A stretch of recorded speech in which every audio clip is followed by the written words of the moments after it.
It's 1945. The war is over, but its aftermath has just begun. In the midst of Japan's devastation, a new kind of interaction unfolds, one that was unimaginable just a few years earlier. The setting is a small, dimly lit office within the American Occupation Forces headquarters in Tokyo. Amidst piles of paper and the faint hum of military radios, a group of Japanese women officers dressed in the uniforms of their fallen empire stand before a room full of American soldiers. For the first time in their lives, they are asked to speak, to offer their opinions. The atmosphere is thick with tension and curiosity. These women, who once operated in the shadows of a male-dominated military, are now being confronted with a question. What do they think? Their answer, or lack thereof, will reverberate far beyond this moment. The end of World War II marked not only the defeat of the Axis powers, but also the beginning of a new global order. Japan, shattered and defeated, lay under the stern gaze of the Allied forces, who were determined to reshape the country's society from the ground up. This included dismantling Japan's militaristic ideologies and replacing them with democratic ideals, something many Americans saw as a necessary step in the country's rehabilitation. But in this process, one aspect of Japanese culture was often overlooked: the role of women, especially in the military. For centuries, Japan's military, like many others, had been a domain almost entirely reserved for men. Women had been largely absent from formal combat, relegated instead to support roles: nurses, factory workers, and morale boosters. However, during the war, Japan had seen an influx of women into non-combatant military roles, particularly within the Imperial Army's communications units and the home front defense networks. These women, though few in number compared to their male counterparts, held a distinct place in the war effort, and many were officers. They were trained, disciplined, and fully immersed in the nationalistic fervor that had gripped Japan during the war years. But the war's end marked a drastic shift. The Japanese surrender on September 2, 1945, brought with it the start of the American occupation under General Douglas MacArthur.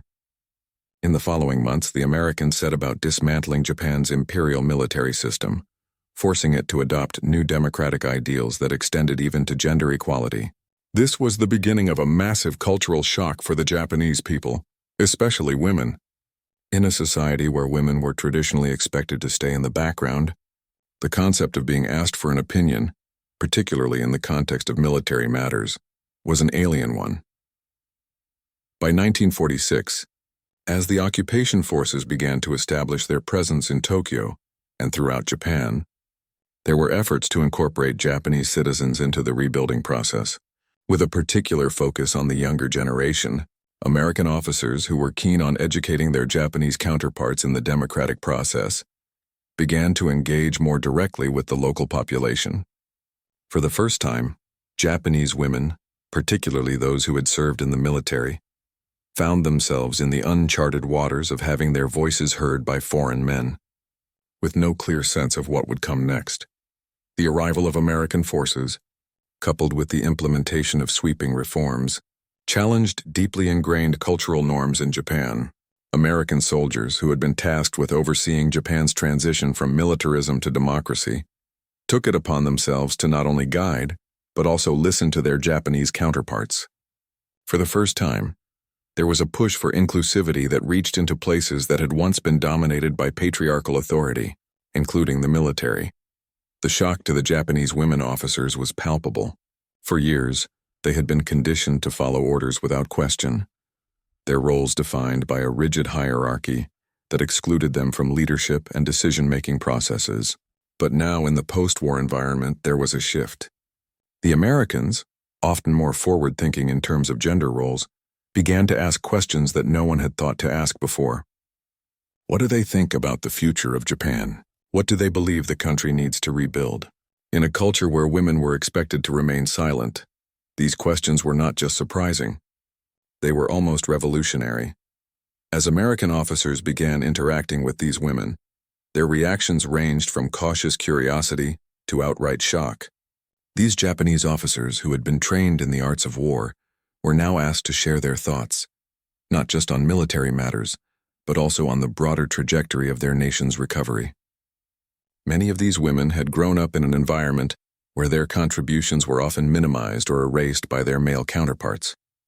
And now, in the midst of occupation and reconstruction, they were being handed an opportunity to speak, an opportunity that was both empowering and deeply unsettling.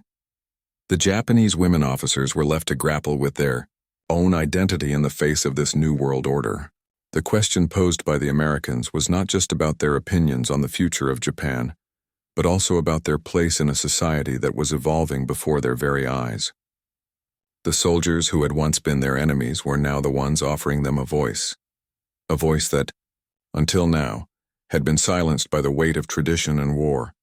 For many of the Japanese women officers, being asked for their opinion by the Americans was a profound emotional experience.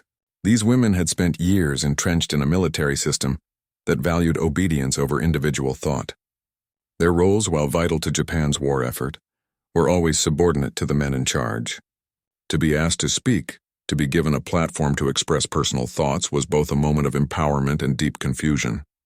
Many were unsure of what to say, feeling torn between their ingrained sense of duty and the unfamiliar feeling of autonomy. Some spoke hesitantly, others with more confidence, but the underlying shock of the moment was universally felt. These women had fought for their country in ways few others had, yet they had never been given the opportunity to shape the narrative of Japan's future.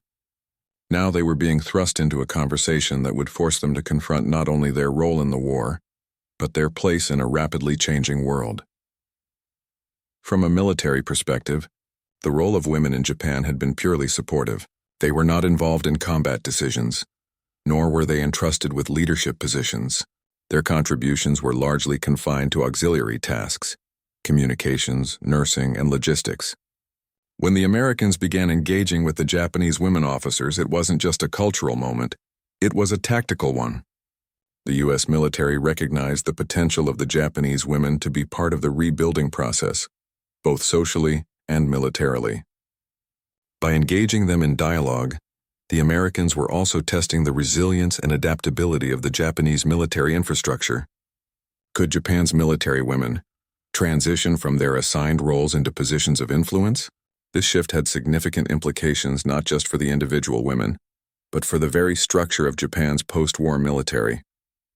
The Allies' willingness to include women in conversations about Japan's future was a tactic meant to dismantle the rigid gender hierarchies that had once dominated the country. The technological advancements made by Japan during World War II were remarkable, especially in areas like aviation, naval engineering, and military communications. However, much of this progress occurred within a male-dominated framework, which left little room for women to contribute to these advancements on an equal footing. While the Japanese military's female officers had been trained in specific roles, the focus remained on traditional gendered divisions of labor. When the American forces arrived and began to interact with these women, the shift toward involving them in broader strategic discussions highlighted the disparity in technological development. The Americans, with their more egalitarian approach, had made significant strides in integrating women into the workforce, including in technical fields such as cryptography, radar, and aviation. This stark contrast between the opportunities given to women in the American military and the restrictive roles women held in the Japanese military illuminated a cultural rift that went beyond just military strategy. It was a reflection of deeply entrenched societal norms. The conversation about gender roles, prompted by the inclusion of women officers, was as much about technological progress as it was about breaking down barriers that had long restricted innovation. The question of leadership, particularly in military contexts, is often dominated by traditional notions of authority, masculinity, and hierarchy. In Japan, military leadership had been exclusively male, and this dynamic was mirrored in every branch of the armed forces. The concept of women as leaders was virtually non-existent, despite the key roles they had played in the war effort. The American forces, however, presented a starkly different leadership model. In the post-war occupation, the Allies sought to promote democratic values, which included encouraging the involvement of women in leadership roles, not just within the home or family, but in the rebuilding of the nation. The engagement of Japanese women officers in discussions about Japan's future was, in essence, an introduction to a new form of leadership, one that acknowledged women as equals in both thought and action. For many of these women, the idea that their opinions mattered was revolutionary. Their contribution to post-war leadership discussions was not just symbolic, but a necessary part of Japan's transformation into a modern democracy. Before and during the war, Japan's militaristic ideology had focused heavily on male-centered narratives of honor, duty, and sacrifice. Women, while respected in certain capacities, were largely excluded from the inner workings of military decision-making. The defeat of Japan, and the subsequent arrival of American forces, forced the Japanese military women to reassess their position in the world. The Americans, having come to Japan not only as victors but also as allies in the process of rebuilding, represented a stark contrast to the Japanese military system that had previously excluded women. The American approach to gender equality, which saw women as integral to rebuilding society, was at odds with the traditional roles women had been confined to in Japan. This cultural shift was disorienting for many, as the women officers who had been tasked with contributing to the war effort were now being asked to help rebuild a society that had, until recently, viewed them as secondary. For the Japanese women, the Americans were not just conquerors. They were the symbols of a new way forward, one that acknowledged their potential beyond mere auxiliary roles. The turning point came slowly and then all at once. It was the moment when the first interactions between American officers and Japanese women officers transcended the expectations of both sides. It happened in the summer of 1946, a year after Japan's surrender, when the first of many meetings were held between the occupying American forces and their Japanese counterparts. The cultural chasm was palpable. The women who had been part of Japan's war machine stood in stark contrast to the American military officers. The Japanese women were trained, disciplined, but in the eyes of their American counterparts, they were untested in the realm of leadership and decision-making. At the heart of this moment was a meeting in Tokyo, held in the headquarters of the U.S. occupation forces. These women had long been steeped in a military tradition where their voices, thoughts, and opinions were not asked for. They were expected to follow. But now, in this new reality, they were confronted with a radically different approach. The Americans, eager to help Japan transition into a democratic state, began asking them for their perspectives.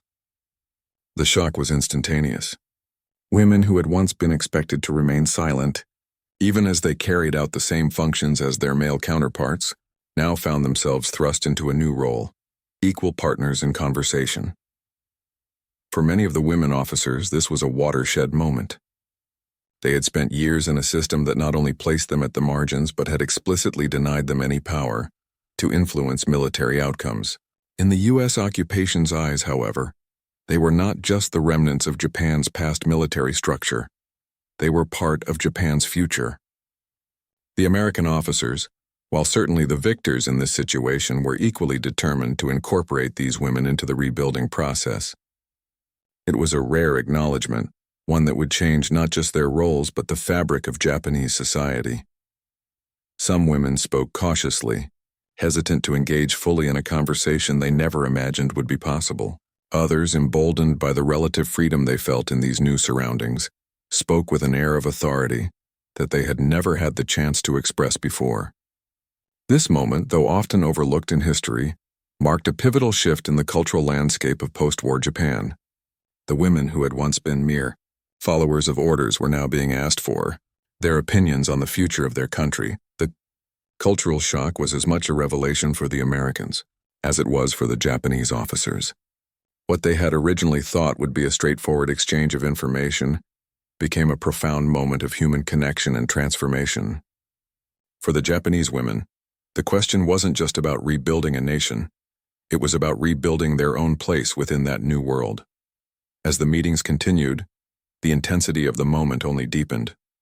For the American officers, these interactions were not just about integrating women into the post-war reconstruction efforts. They were about challenging their own preconceived notions of Japan and its people.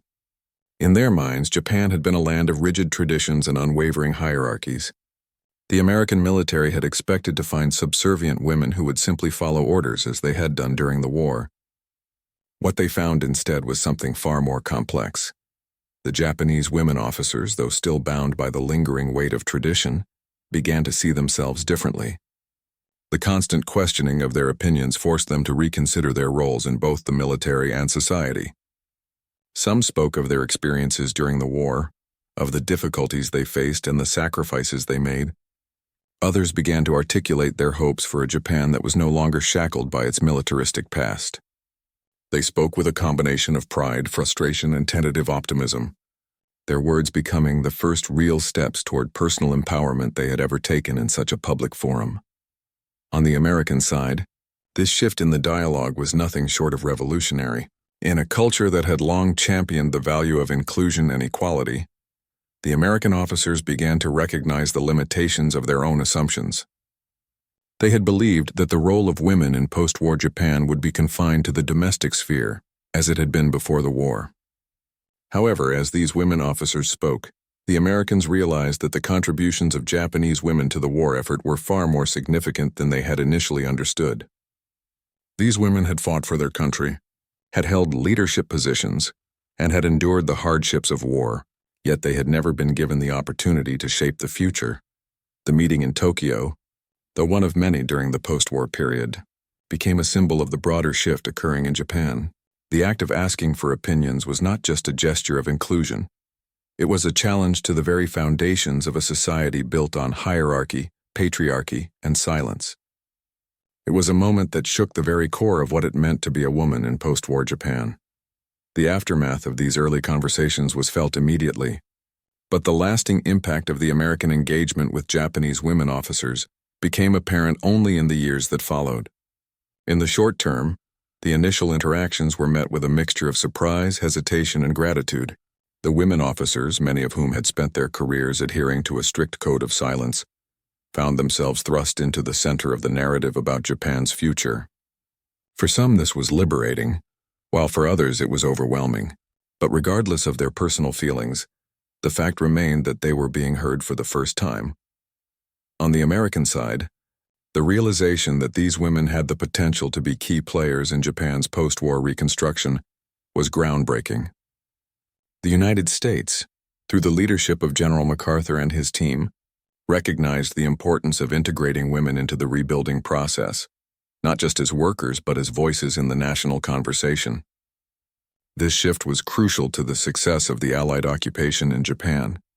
By including women in discussions about the country's future, the Americans not only empowered a previously silenced demographic but also paved the way for the development of a more balanced and inclusive society. The immediate results of these interactions were seen in various social reforms. The U.S. occupation forces pushed for changes in Japanese law that granted women the right to vote, marking a crucial step toward gender equality in the nation. Additionally, educational opportunities for women were expanded, with more women being encouraged to enter professions that had once been closed to them. However, these changes were not universally embraced in Japan. Many within the Japanese establishment, particularly the older generations who had lived through the pre-war militaristic society, resisted the new direction that was being imposed on them. But even in the face of this resistance, the momentum toward a more egalitarian society could not be stopped. As the years passed, the influence of those early moments between American officers and Japanese women officers continued to reverberate. By the early 1950s, Japan was beginning to emerge from the shadows of its war-torn past, and the role of women in its reconstruction was becoming more pronounced. The direct engagement between American and Japanese women officers in the late 1940s had initiated a cultural transformation, albeit one that took time to fully manifest. The Japanese military women who had once been restricted to the periphery were now seen as integral to the process of rebuilding the nation, not just in terms of manpower, but in terms of their insights, leadership, and vision for the future. The societal changes that followed these discussions were more than just political. They were deeply psychological. For the first time, Japanese women were invited to envision themselves as leaders, as architects of the new Japan. This was an unsettling shift for many, but it was also an opportunity. In the decades that followed, Japanese women slowly began to infiltrate fields that had been long closed off to them, from academia to politics, to business, and even the military. Women who had once been forced to operate in the shadows of men began to take on roles of leadership and influence, both within Japan and in the global community. The long-term impact of the American occupation and the inclusion of women in these crucial discussions about Japan's future can be seen in Japan's continued progress toward gender equality, even though the journey has been far from linear. The road ahead was marked by setbacks, as traditional gender roles continued to hold sway in certain areas of Japanese life. Yet the foundation had been laid, and the shift toward a more inclusive society had begun. The events of 1946, when Japanese women officers were asked for their opinions by American forces, marked a profound turning point in history, not just for Japan, but for the global conversation on gender equality. For the women who participated, it was more than just a chance to be heard. It was an awakening. They had been trained for war, but in that moment, they were being trained for something far more powerful: leadership in a new world order. The American occupation, though controversial in many ways, provided a platform for these women to see themselves in a new light, to see their potential beyond the confines of the roles they had always known. This moment of inclusion was not just about rebuilding Japan, it was about reshaping the very fabric of society, forcing both the victors and the vanquished to question long-held assumptions about power, leadership, and the role of women in shaping history. While the immediate effects were felt in the legal and social reforms that followed, the deeper impact was psychological. It set the stage for future generations of women to step into spaces that had once been closed off to them, both in Japan and around the world. Ultimately, the question that lingered after these conversations was not just about what Japan would become, but what it meant for women to be equal partners in the rebuilding of their country. In that small, dimly lit room in Tokyo, a quiet revolution began. Not with guns or bombs, but with words. Those words, spoken by women who had long been silenced, carried with them the power to change a nation and to inspire a world. Japan, and indeed the world, would never be the same.